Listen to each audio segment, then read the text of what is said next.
Bueno, vamos a comenzar con la charla de delitos sexuales en el derecho penal, un estudio dogmático y criminológico de este grupo de delitos.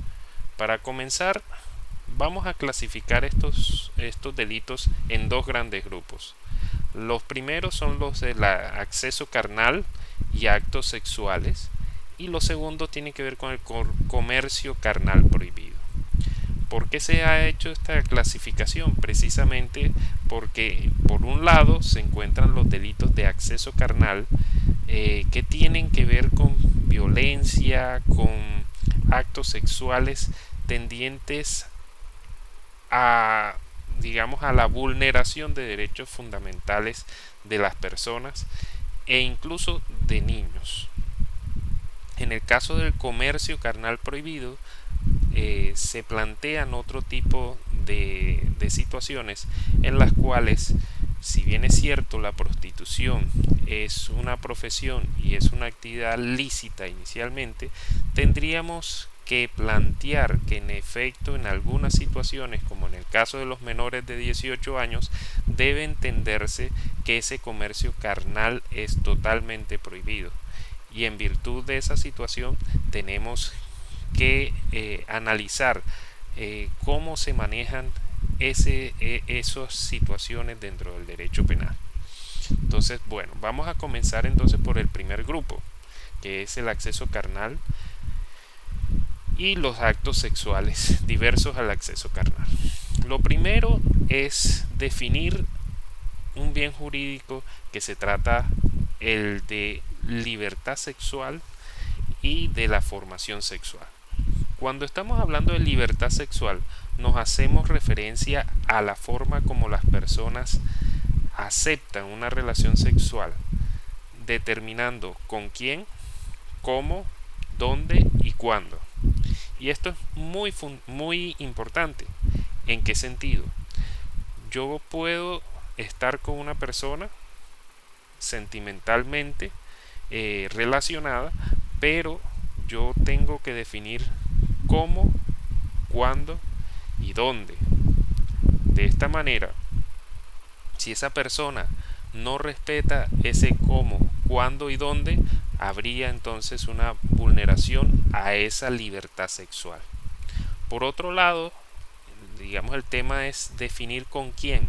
Eso es supremamente importante dentro del tema de la relación sexual. Determinar con qué persona voy a tener una relación sexual. Y aquí viene el tema importante. La libertad sexual solo puede ser, digamos, representada o puede ser cobijada o protegida por un elemento fundamental desde el punto de vista jurídico, que es el consentimiento. El consentimiento en la relación sexual determina cuándo hay una violación y cuándo existe una relación sexual consentida. De tal manera que el consentimiento es el poder que tiene una persona para definir con quién, dónde, cuándo y cómo de esa relación sexual. Por lo tanto, si no existe consentimiento en alguno de esos, digamos, escenarios, pues se podría hablar de una violación a la libertad sexual y en virtud de esa situación podríamos plantear que existe un caso de acceso carnal en sus diversas modalidades. En el caso colombiano existe cuatro clases de acceso carnal. El primero es el violento, cuando se ejerce violencia, ya sea física o ya sea psíquica. Esto significa que no es necesario que exista una violencia física para que se pueda entender que existe acceso carnal violento.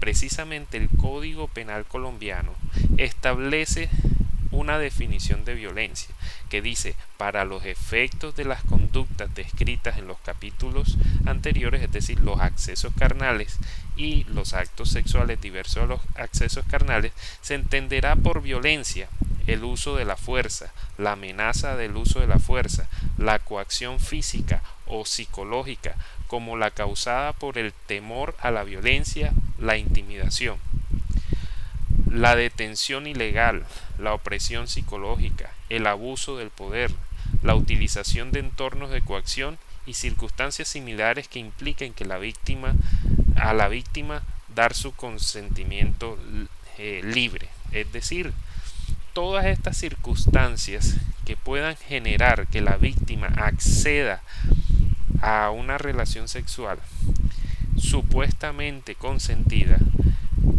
cuando se presentan estas situaciones se entenderá que se trata de una situación de violencia y por lo tanto puede ser acceso carnal violento o acto sexual diverso al acceso carnal por violencia. Entonces, veamos, amenaza, uso de la fuerza, pues está claro que si alguien amenaza a otra con hacerle un daño, implicaría violencia. Ahora, veamos algunos temas como por ejemplo la detención ilegal. Si una persona secuestra a otra y la mantiene recluida a cambio de realizar actos sexuales con ella, pues ahí tendríamos, si la víctima accede a esa relación, tendríamos una situación de violencia muy a pesar de que la víctima haya consentido. La opresión psicológica tiene que ver con actos tendientes a hablarle a la víctima de tal manera que la humillen, que se sienta amenazada y que se sienta constreñida a realizar un acto que no quiere. El abuso del poder se presenta precisamente de situaciones de jerarquía, es decir, cuando estamos hablando de un jefe con su empleado o con su empleada, cuando estamos hablando de un capitán con un soldado, en el caso del ejército, cuando estamos hablando de un profesor con un estudiante, cuando estamos hablando de un cura con sacristán. Entonces ahí cuando existen relaciones de subordinación se pueden presentar abuso del poder para acceder, digamos, a este tipo de cosas. El mejor ejemplo de ese es el caso del acoso laboral, que después se convierte en un acceso carnal tendiente a, digamos, a anular la voluntad de la víctima. En este caso podríamos hablar de un jefe que le dice a su secretaria, pues si no accedes conmigo, tu cargo se encuentra en peligro. Entornos de coacción y circunstancias similares que impidan a la víctima dar su libre consentimiento. Estas situaciones se pueden presentar en temas como por ejemplo, hay una toma guerrillera a un pueblo y en efecto llegan y aíslan a una mujer y se le presentan 4 guerrilleros y dicen, bueno, tienes que colaborar. La mujer, para no ser maltratada o ser agredida, accede a tener relaciones con estos guerrilleros, no de manera voluntaria, pues no tiene otra opción, porque si se enfrenta con ellos puede enfrentarse o a maltratos o a violencia física o incluso a la muerte. Entonces, en esos ambientes de violencia o de coacción, se entiende que a pesar de que la víctima haya dado su consentimiento, previamente ha sido anulada su voluntad frente a estas circunstancias que pueden generar un tema de violencia, y así lo establece el Código Penal. El Código Penal, respecto de accesos carnales, tiene 2 modalidades que implican la falta del consentimiento consciente, es decir, cuando no existe la conciencia. Y esto es cuando se accede a otro colocándolo en circunstancia de indefensión o encontrándolo en circunstancia de indefensión se accede a ella. ¿Cuáles son esas circunstancias de indefensión? La somnolencia, está dormido, situaciones en las cuales está la persona bajo el efecto del alcohol o cualquier otra droga, y en esas circunstancias su voluntad se encuentra totalmente anulada y su posibilidad de resistirse a un acto no consentido es nula. Entonces se puede presentar cuando el victimario encuentre a la víctima en un estado de somnolencia o borracha y accede a ella. En ese caso hay acceso carnal en persona en situación o en incapacidad de resistir. Cuando es el victimario el que coloca a esta persona en esa circunstancia, es decir, le da trago, le da escopolamina, le da alguna droga para anular su conciencia y su voluntad, y se aprovecha de esa circunstancia para acceder a ella, tenemos entonces el acceso carnal con persona puesta en incapacidad de resistir. Por último, se encuentra el caso de acceso carnal abusivo en menor de 14 años. ¿Qué pasa en esos accesos abusivos? Resulta que el Código Penal, en virtud de ese bien jurídico que es la formación sexual, establece que un menor de 14 años no podrá consentir una relación sexual. De esta manera, la persona menor no podrá tener una relación sexual así haya consentido, en virtud del Código Penal que establece la prohibición de aceptar ese consentimiento de ese menor de edad. Entonces, cuando existe esa persona que tiene 13 años y 11 meses, 13 años y 10 meses y no ha cumplido los 14 años, se entiende que su consentimiento es inválido a todas luces de el tema de poder consentir una relación sexual. Ahora bien, hay casos especiales en los cuales se ha planteado, digamos, el tema de los errores. Y el tema de los errores podríamos plantear un tema de error en persona y un tema de error en la edad del sujeto.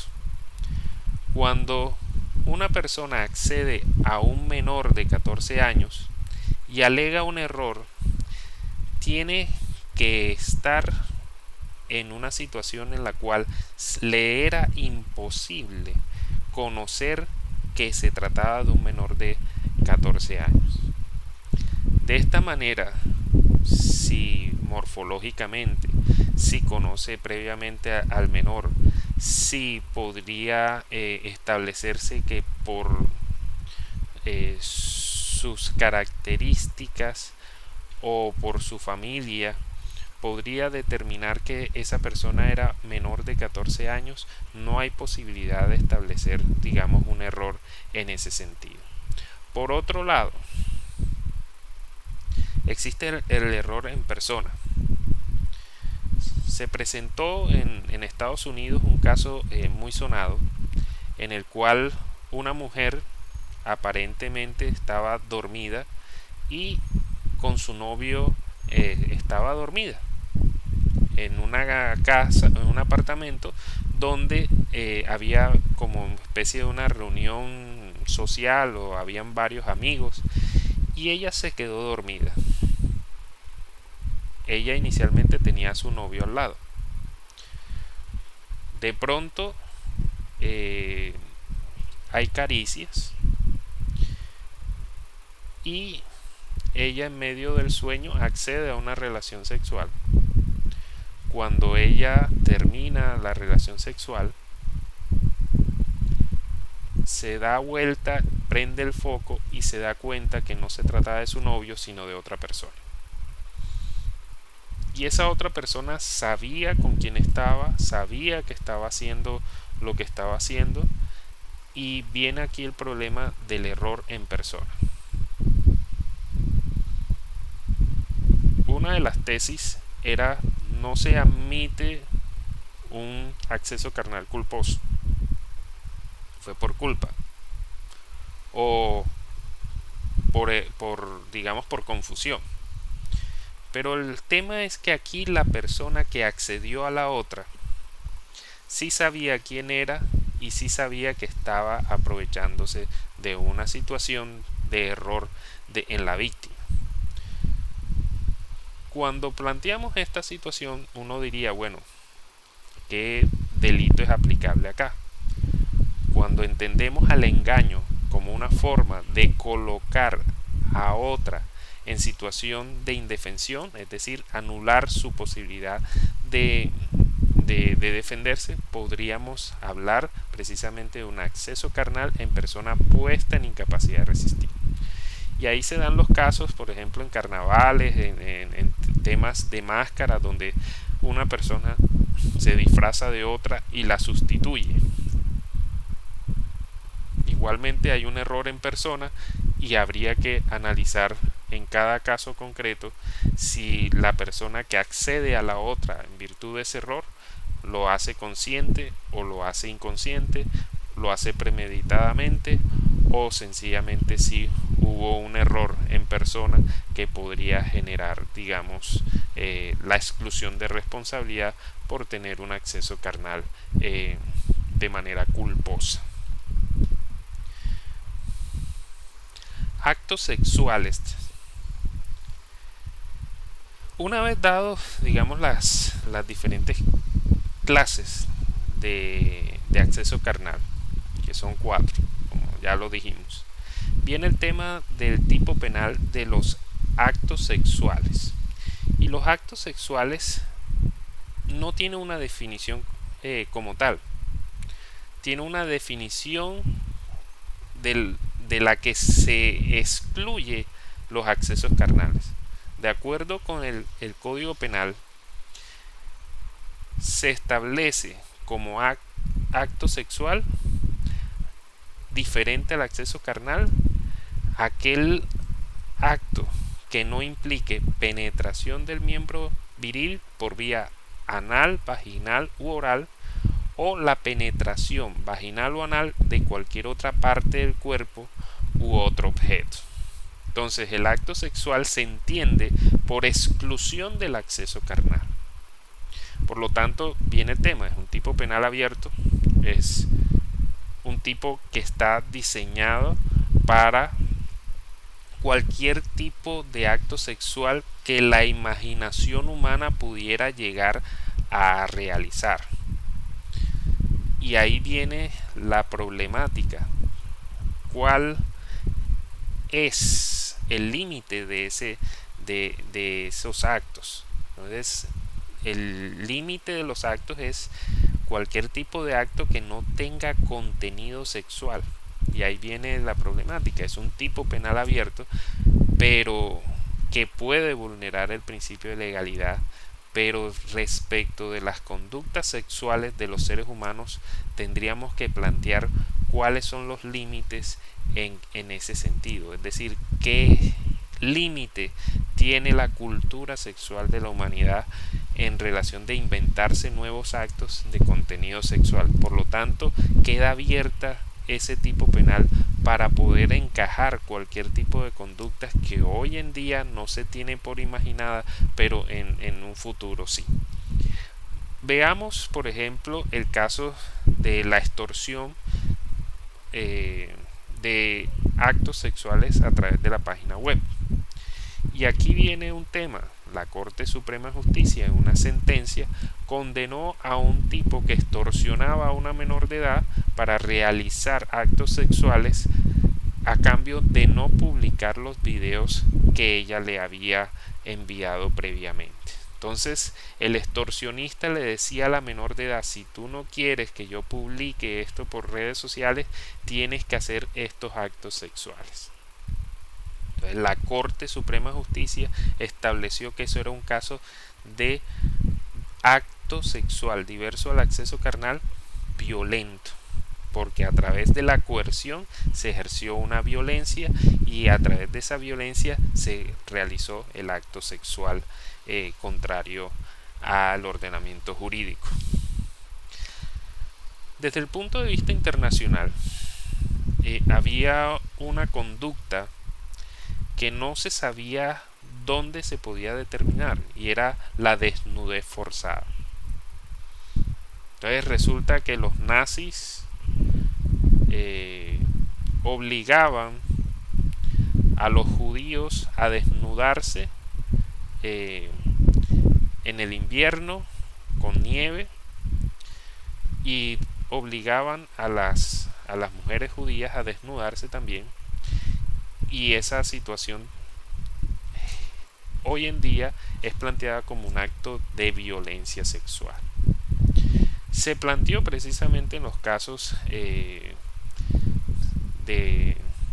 de Ruanda, donde en efecto se ejecutó muchas veces esas conductas, donde líderes militares y políticos de los Hutu obligaban a mujeres Tutsi a permanecer desnudas y a prácticamente desfilar desnudas, sin realizar otro tipo de actos. Pero entonces se estableció que la desnudez forzosa es un acto de violencia sexual, situación que puede encajar en nuestro tipo penal de actos sexuales diversos al acceso carnal.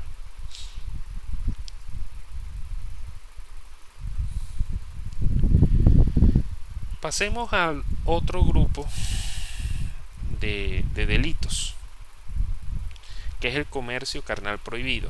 Dentro de ese comercio carnal prohibido tenemos que tener en cuenta que la prostitución, por lo menos en Colombia, no se encuentra prohibida.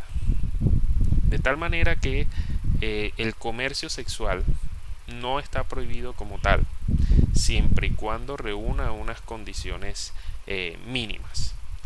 Y ahí viene el tema de qué es lo que se entiende por prostitución legal y qué es lo que se entiende por prostitución ilegal. Y aquí viene el tema del consentimiento también de una manera importante.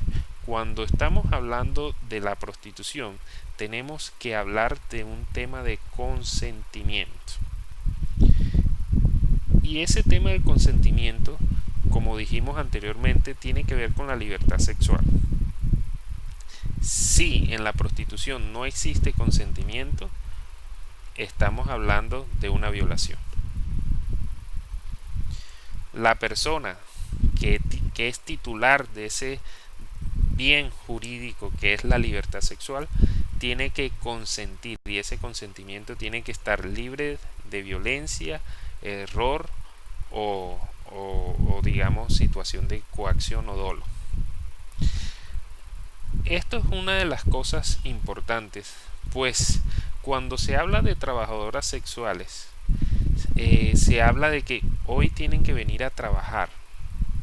Y si la trabajadora sexual dice hoy no voy a trabajar, entonces viene la obligación: no, tú me debes un dinero, o aquí se trabaja todos los días, aquí tienes que cumplir un horario. Resulta que esta situación no es de un trabajo común. Ese trabajo implica un consentimiento, y si la trabajadora sexual dice no y la obligan, ahí hay una situación, como dijimos anteriormente, de violencia que podría generar, digamos, que generaría enseguida la activación del delito de violación.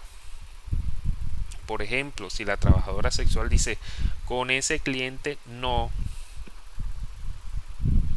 y llega el dueño del establecimiento y dice te toca o debes hacerlo, esa situación de coacción podría generar entonces la activación del delito de acceso carnal violento por el tema de la coacción.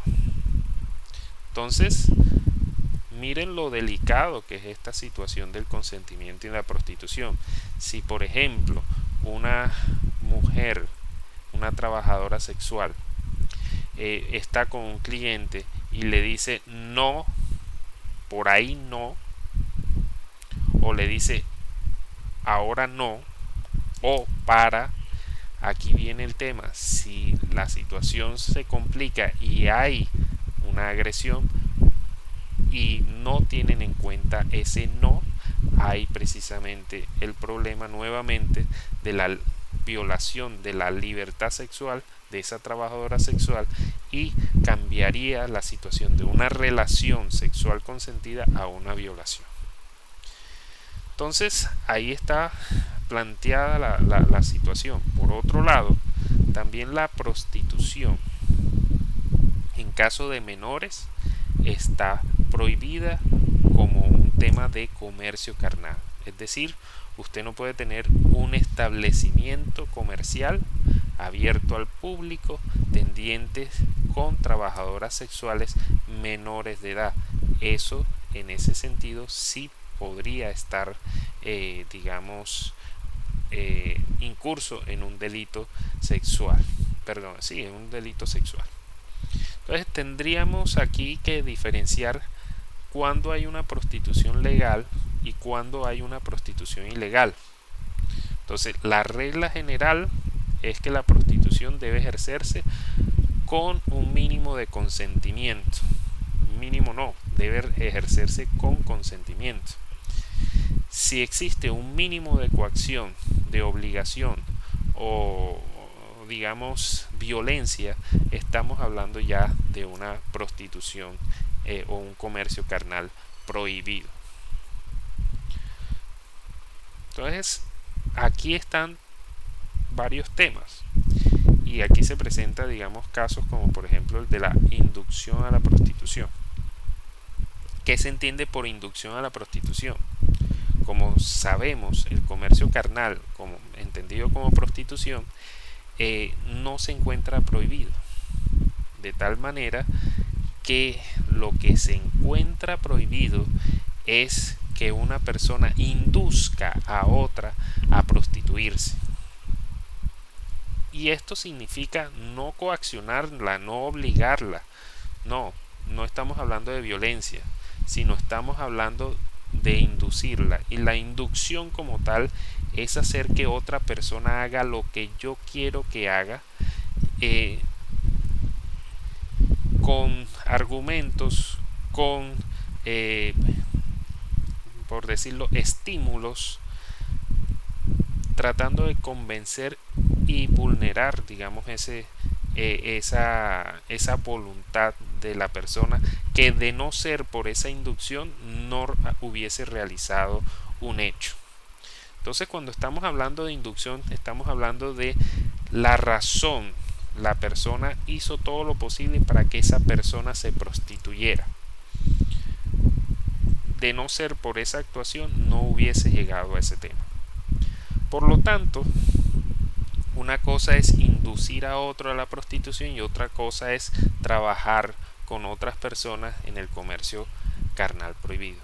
Si una trabajadora sexual llega a un establecimiento y dice: mire, yo quiero trabajar con ustedes, mire, yo quiero ofrecer mis servicios con ustedes, mire, yo tengo estas fotos, publícala y haga, digamos, una publicación sobre esas fotos. Ahí, en ese orden de ideas, debe existir un consentimiento, etcétera, pero no se está induciendo a nadie a la prostitución. Esta persona está ofreciendo su servicio y está solicitando que ayuden en la comercialización o trabajar en ese sitio. Cuando estamos hablando de inducción, estamos hablando de que la persona no tiene interés del comercio carnal. Podríamos hablar, sí, de una trabajadora sexual en un momento dado, pero que ya está retirada y dice: bueno, vamos a inducirla nuevamente a la prostitución. Mira que tú eres bonita, mira que vas a ganar bastante, mira que vamos a ir a viajes, mira que te vas a divertir, etcétera, y comienza a trabajarla psicológicamente para que esta persona nuevamente caiga dentro del comercio carnal. Cuando están hablando de necesidades económicas, de que mira a tu hija que está pasando hambre, mira que está en una situación complicada, te puedo dar la mano, pero tienes que colaborar. Entonces ahí estamos hablando de un caso de inducción a la prostitución. Cuando habla ya del tema del constreñimiento, ya el constreñimiento implica una especie de violencia. Y ese constreñimiento se presenta en muchas ocasiones con los chantajes. Mira que tengo un video, lo puedo publicar. Mira lo que pasó en la otra noche, lo puedo publicar. Si no colaboras o no ayudas en la causa, pues puede haber una publicación de ese video. Mira lo que hicimos en la fiesta anterior, podemos publicar esto, podemos comenzar a decirles a amigos qué está pasando. Ahí hay un constreñimiento. Están llevando a esa persona, la están chantajeando para que ingrese dentro del comercio carnal. Y eso es un acto prohibido.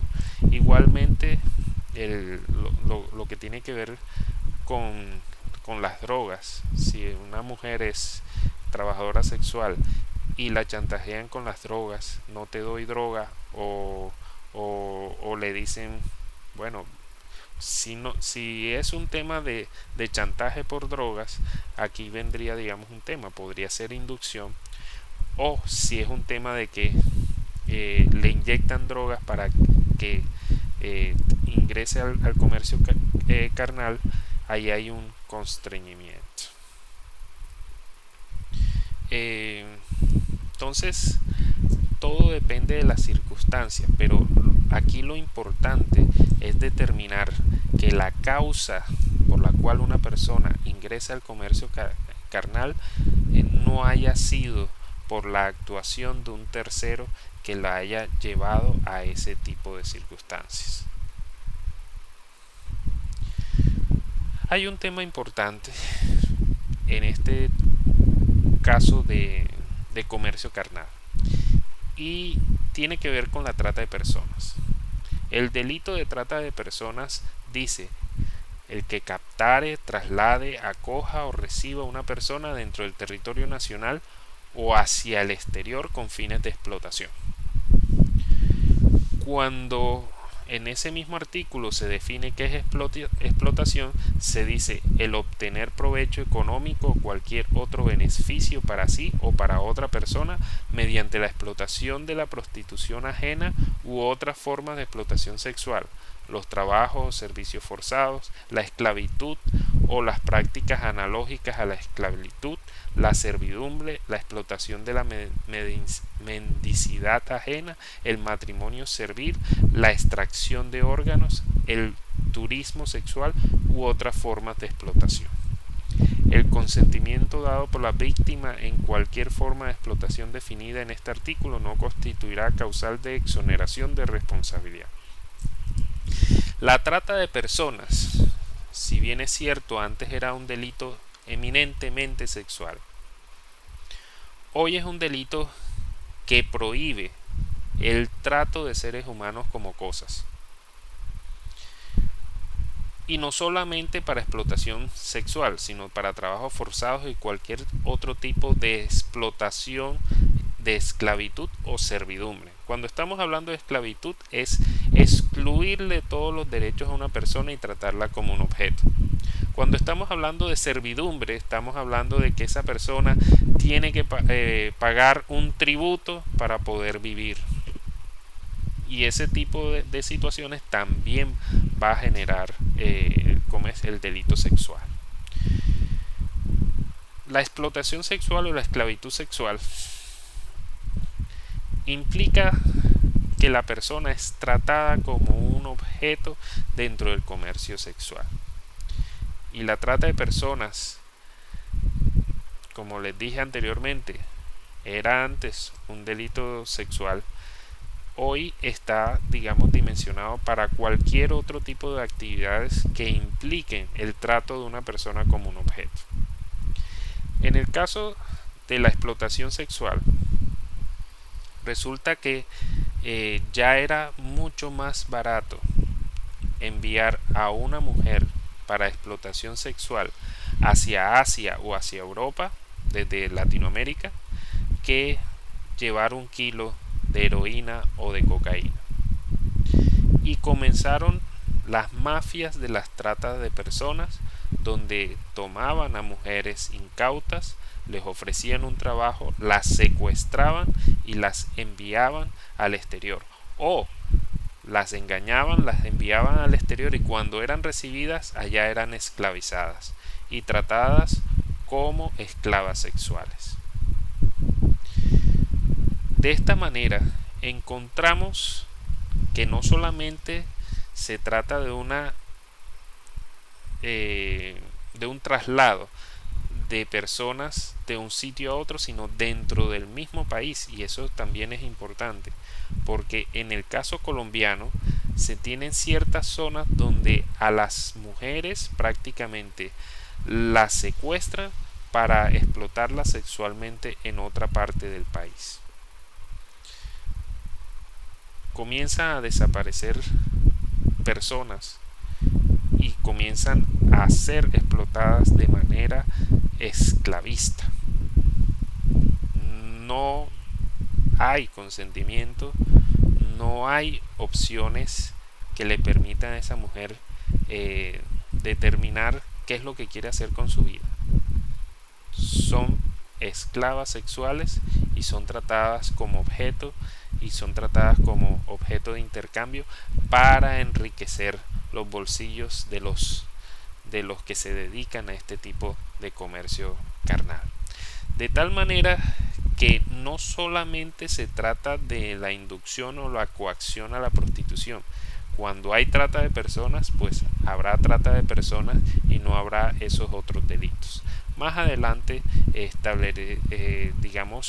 daré algunos ejemplos para efectos de que se entienda de mejor manera estos delitos.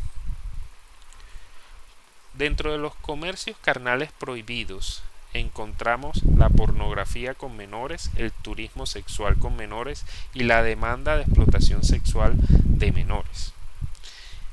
La pornografía con menores implica, si bien es cierto, la pornografía, así como la prostitución, es una actividad lícita, está prohibida para menores de edad. Por lo tanto, así exista consentimiento del menor de edad, está prohibida ese tipo de actividades, que implica grabación por cualquier medio de actos sexuales donde participen menores de edad de 18 años en el caso colombiano, y que se publique en cualquier tipo de medio o red. De esta manera, esta persona que realice esta conducta de pornografía se inmiscuirá en este delito que prohíbe precisamente eso. Ahora, no solamente está prohibida la pornografía con menores, sino también el turismo sexual con menores. Es decir, ofrecer actividades turísticas que impliquen actos sexuales con menores de edad. Como dijimos, la prostitución se encuentra, es legal, y una menor de edad podría ingresar al tema de la prostitución, solo que no podría ofrecer pornografía, no podría ingresar en actividades de turismo sexual prohibido, porque quien los organice estarían en serios problemas, y tampoco podría ingresar, digamos, a sitios electrónicos, ni tampoco a ciertos establecimientos, porque no está permitido la promoción de las actividades de prostitución o de comercio carnal con menores de edad, menores de 18 años. Y eso tiene que ver con ese bien jurídico de formación sexual. Lo que se busca y se trata de evitar en este tipo de cosas es que las menores de edad sean utilizadas para el comercio carnal y sean, digamos, sometidas a esas actividades tan complicadas como las del comercio carnal. demanda de explotación sexual de menores. Eso es un delito que implicó que las personas no solamente son responsables las que promueven actividades o las que ofrecen servicios sexuales de menores, sino también las que demandan, es decir, las personas que solicitan la explotación sexual de menores. Esa situación como tal también se encuentra, digamos, tipificada como un delito y genera, digamos, la situación compensada de que no solamente es el que organiza, sino también el que pide ese tipo de relaciones. Así entonces, cuando se hace una operación de investigación para descubrir este tipo de situaciones, las personas que organizan este tipo de establecimientos o estas actividades que involucren actos sexuales con menores van a ser investigadas, pero no solamente las personas que las organizaron, sino también las personas que solicitaron ese servicio. Entonces ahí está, digamos, dado el tema de los delitos que tienen que ver con el comercio carnal prohibido. Ahora,